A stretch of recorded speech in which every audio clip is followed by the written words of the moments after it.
So guys, bali nagluluto po ako ng manok, adobo ko. Ayun. Nilagay ko na lang, hindi ko lang na-videohan kanina guys, yung paglagay ng bawang sa sibuyas. Bali nilagay ko na po yung manok diyan guys. So, bali sabay mikos ko na lang guys, no? Yung manok. Yun. Yan guys, yung manok.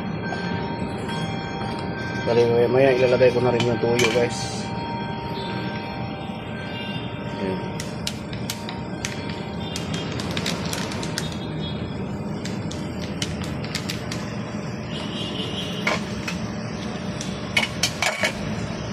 Tapos haluin ko ulit, ikot ulit guys, para maano naman yung lasa ng bawang sa sibuyas.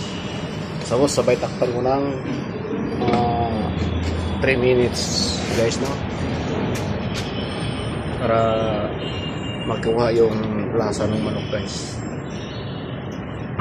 Bali kanina guys, hindi ko lang na videohan paglagay ng ng sibuyas sa bawang. Wala po akong ako lang mag-isa nagluto ngayon guys. Bali bumalik na po yung mga kasamahan ko sa trabaho kasi mag-OT po kami ngayon. Wala po sila dito ngayon guys, magkakabalik lang sa trabaho. Ayun.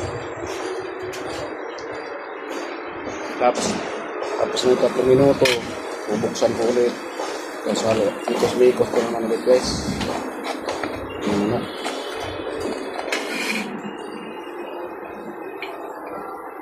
Tapos sabay ilalagay ko na yung tuyo guys.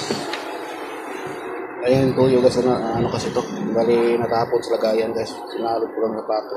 Pero malinis pa po yan guys, wala po naman 3 seconds yan nasa plato. Bali bubuhos ko na lang siya guys, yung tuyo. Tapos na po siya buhos. Tapos hintayin ko na lang yung kulo-kulo ng mantika guys. So sabay mikos ko paglagay ng tuyo guys, mikos konti. Tapos lalagyan ko na siya ng suka guys, no. Ayun. Tatakpan ko na siya ulit guys.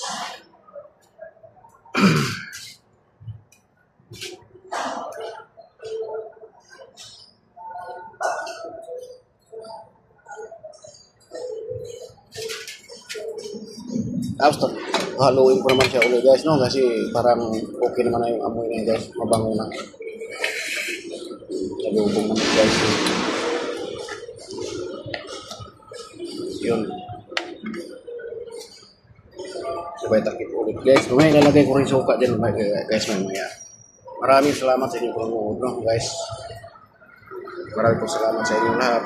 Mag-share at mag-like at mag-comment sa aking niluluto kung tama po ba yung mga binubimplada sa aking adobong manok, no.